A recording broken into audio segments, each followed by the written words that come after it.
y'all, Courtney here. So excited to get started on the crochet along for the berry crop top. I will be using two colors in Wander, and yes, the yarn was provided by Furls Crochet. Love them so much. I've been a fan of theirs for a very long time. I will be using the size K 6.5 millimeter in the matte gold, the metal streamline. I love this color, the polish. I hope they do more colors in the matte. It's amazing. Anyways, this is Fawn and this is Breathe. I went with neutral colors, which is a little different than what I normally do. I normally go for bright, but I think regardless of the colors, it's going to look fantastic. And I'm choosing to do two colors because the stitch that we're using looks really cool when done in two colors, because then you get a reversible look. So yes, this project, when there are ends, we will want to weave them in and not just tuck them on the inside. But if that's your thing, that's totally fine.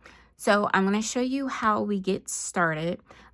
This is a fun, easy stitch that creates a thick but flowy fabric. And I know that doesn't seem to go together with crochet, but if you have already made your gauge swatch, you are familiar and you totally get what I'm saying. That is thick, it's stretchy, but also drapey, because it's thick, but it's not solid. Anyways, so these are the two yarns that I'm using, and each skein is 100 grams, which is 120 yards or 109 meters. So to get started, I prefer to do foundation stitches. You can do a chain. And again, if you are following along with the written pattern that you find in the Crochet Along blog post, start with the size based on your chest measurements. We will have the option, if you want, to do a band at the bottom to bring it in towards the waist. And when I say cropped, really it's like if you wear high waist pants, this will fit along the top. I already have my slip knot ready. This is how I like to start my foundation half double crochets. I chain 2, yarn over, insert my hook into the first chain, yarn over, pull up loop. So I have 3 loops on, and then I yarn over, pull through 1. That is the chain stitch that I've made. Now yarn over, pull through 3, and this is the first one. We do not count these as a stitch. And then for the next stitch and every stitch after that, again, you're going to make 1 less than the total needed, since we are going to connect the round. So you yarn over, working into the chain of the previous stitch, go under both loops, yarn over, pull up a loop. You have 3 loops, yarn over, pull through 1 loop. That makes the chain, yarn over, pull through 3. So continue in this manner until you have 1 less than the total number. So I will see you back after you have made all but 1. And by 1, I mean literally, if it says make 119, make 119. When we join the round, that's when we make the final stitch. Okay, so I forgot to give you a tip, especially when starting with a long chain. You may already know this tip, but just in case you don't, it does help to have some stitch markers handy, which I do have here, and place it every however many, right? So for me, I'm going to place this in the 30th stitch, and I'm going to do every 30. Because if you want to do every 10, 15, 20, 40, 50, that's up to you. But it does totally help. That way when you go back to count, because you know we can't count as crocheters, it's a lot easier to count stitch markers that you know that were placed at a particular interval. Okay. Again, I will see you when you get to that second to last stitch. Okay. Hopefully you have your first row done, following the instructions. Again, I'm making a size medium. To join, you want to make sure that it is not twisted. Just like if you're doing starting with chains and then going to go back and work your half double crochets. You want to make sure that it is not turned, okay? So when we join in the round with foundation stitches, you're going to yarn over just like you would normally start, okay? Insert your hook into the chain of the last foundation chain that you made, right? So the chain of the last one, yarn over, pull up a loop. So all of this is still pretty normal. Now, this is where you want to pick up the first one, okay? And insert your hook through the first one. Now, here's the thing. It's going to be real tempting to put your hook right here. See this? Right here. That is not the first one. Because remember, we started with a chain 2, right? So actually, in lining this up, we're going to use this space here, right? So if you flip that over, that's the actual first chain that you see. Not this single strand, but right here, okay? So insert your hook front to back through that first chain. Yarn over. Pull through the first chain, okay? Make sure you have the right end. And hold on. There we go. Make sure you don't catch the yarn in between your work. Make sure it's to the back. So where were we? Insert your hook through that first chain. Yarn over. Pull through the chain of the first stitch and through the first loop on the hook. So you have 3 stitches, and we just made the chain stitch for the last foundation half double. You're going to yarn over and pull through all 3. Now, this is not perfect, but it totally beats, in my opinion, taking the yarn tail and weaving that in later. And then you just slip stitch to the first one as normal and tighten. Ta-da! Personally, I think that's not too bad. You notice it, but it's not that bad. And there you go. We have the first round. Oh, and I forgot to say that we need to change colors. So honestly, let's go back here. Now, you can do your colors differently. You could do row 2 with the same color, but I want to change colors. So I would grab color B. And for me, that is fawn. Tighten that loop. So again, if we go back to joining, I would still make the chain in color A and then just change to color B for the yarn over and pull through. We are not going to cut the yarn. We're actually going to carry the yarn up as we work. And I would literally just bring this up like so to kind of hold it in place. All right. There we go. We have our join and we have now changed colors. And we want to turn our work, okay? Now, it may feel a bit awkward with the yarn attached, but I promise you it is worth it. And the seam will not be noticeable with this stitch. Okay, so we're going to chain 2.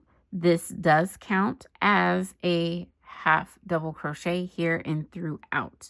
Okay, now this is where you have to make sure you're working around the right spot. This was our last half double crochet, and this is like the starting chain, right? So it helps to kind of look.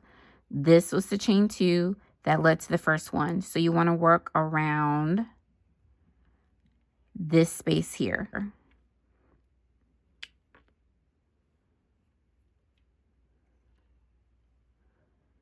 I'm going to actually catch all of this, okay?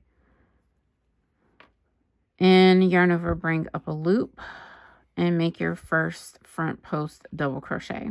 And now make your treble, again, working around the post of the stitch, the row below. And now for a double treble. So that's 3 yarn overs working around the post of the half double crochet, the row below. Okay, we have our first wedge, okay? This is what it looks like on this side. See, it pulls a little bit. That's what it's supposed to do because it is a post stitch.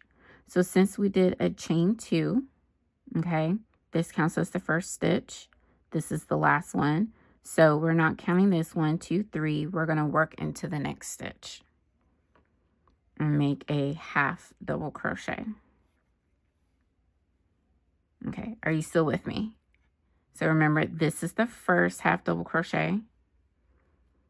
Okay, this is technically the last half double crochet made, right? That's that loop. And if you want to, you can undo it and tighten it. It is okay. And we're just going to repeat this around. Okay, and remember, you're skipping 3 from the row below. So 1, 2, 3. We're working right here. So literally right below the half double crochet that we just made. Again, making another cluster, which is a front post double crochet, a front post treble crochet,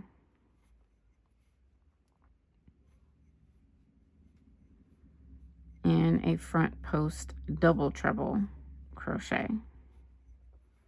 All worked around the same half double crochet in the row below. Okay, again, skip 3, 1, 2, 3, work into the next one to make a half double crochet.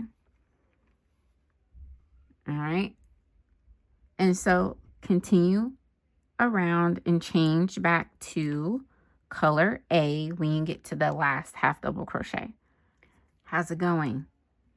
Is this what you're getting? I hope you are. Keep going. When you come to the end of the round, when it's flat, we would make a half double crochet, right?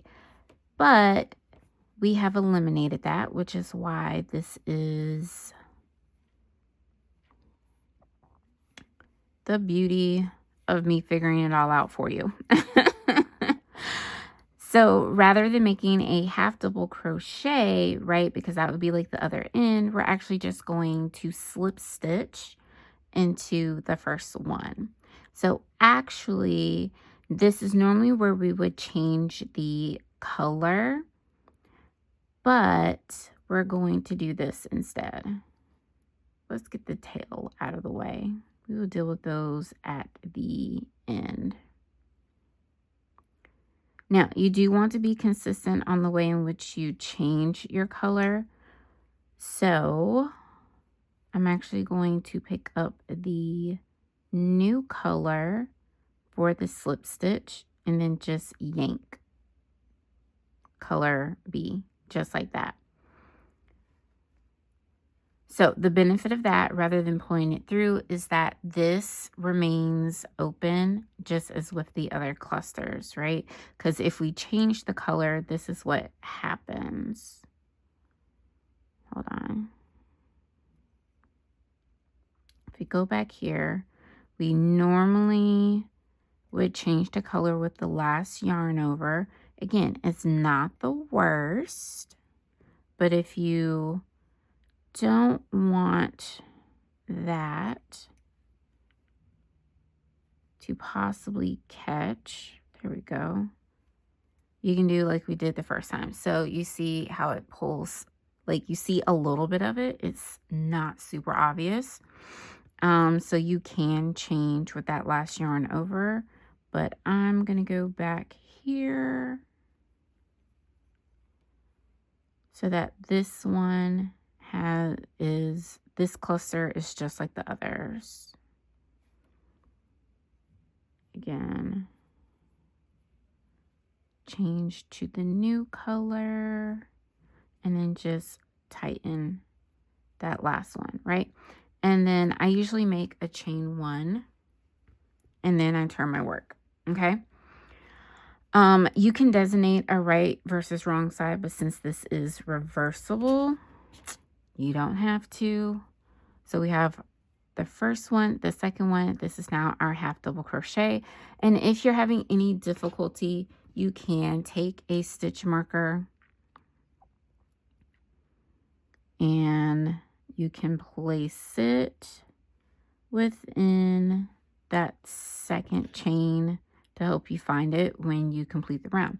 And so we're going to do the same thing that we just did. We're going to yarn over, work around that first half double crochet the row below, right? So this is the first half double crochet from the last round, which would be the last one as well.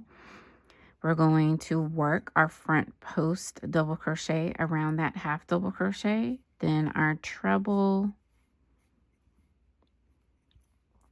and then the double treble.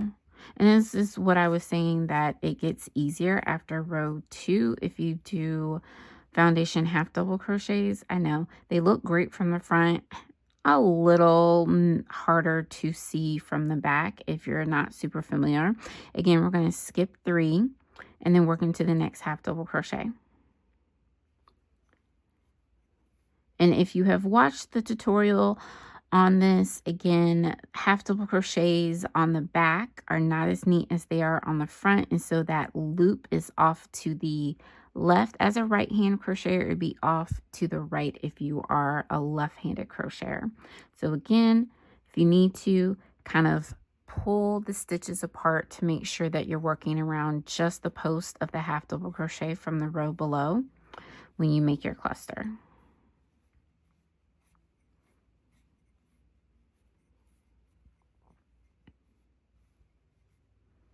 So we will just continue in the same pattern around. Again, 1, 2, 3, always work into a half double crochet into half double crochet. Easy peasy, right? And again, if you're not sure where to put your hook, just kind of create that space with your fingertip so that you know exactly where to put the hook. And then try not to catch the yarn like I just did. And pull your stitches.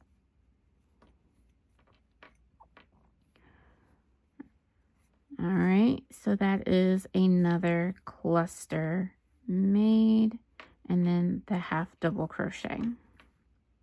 Okay, so just taking a quick look, this is what it's starting to look like, right? So you see how this color lines up with this color, and on this side, this color sits kind of in between.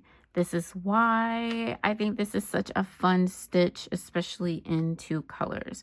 It's amazing in 1 color as well, but 2 colors really creates a fun and unexpected look.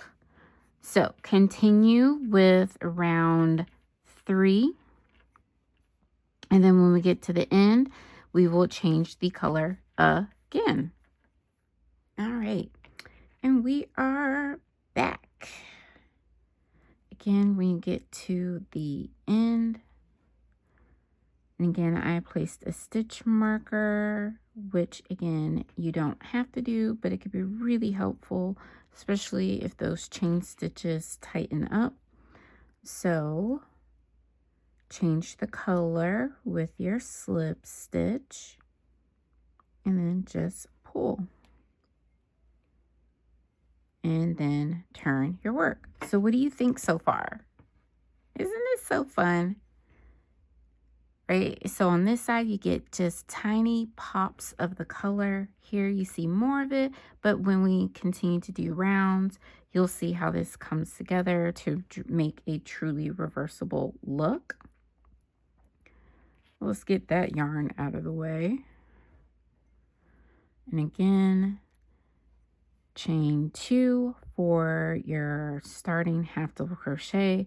You'll work around the double crochet the row below to make your first cluster, and we literally just repeat row 2 and 3. Now it's a single row repeat, but because we are changing colors, that's why I'm saying repeat rows 2 and 3. So if you're making 1 color, you don't have to worry about changing each row. Oh, I love it when the yarn splits on me. Hold on. See, now I'm just going to redo that. There we go. If you're using a single color, then you will just continue to work in turned rounds. without changing the color. If you're doing 2 colors like I am, then again, remember to change in when you make the slip stitch. So follow along in the pattern until you have made the number of rows that you need. Be mindful that when you count your rows, this looks like 1, 2, but it's actually 1, 2, 3, okay? Including this one. Okay, so this is 1, 2, 3, 4. If you don't count the half double crochet, we have 3 rows, right? So that's how you count. Remember, don't forget the one behind whichever side is facing you. But continue to change colors, work in the round. Again, this is it until we get to the arm openings. We'll come back when it's time to split for the front and the back of our berry crop top.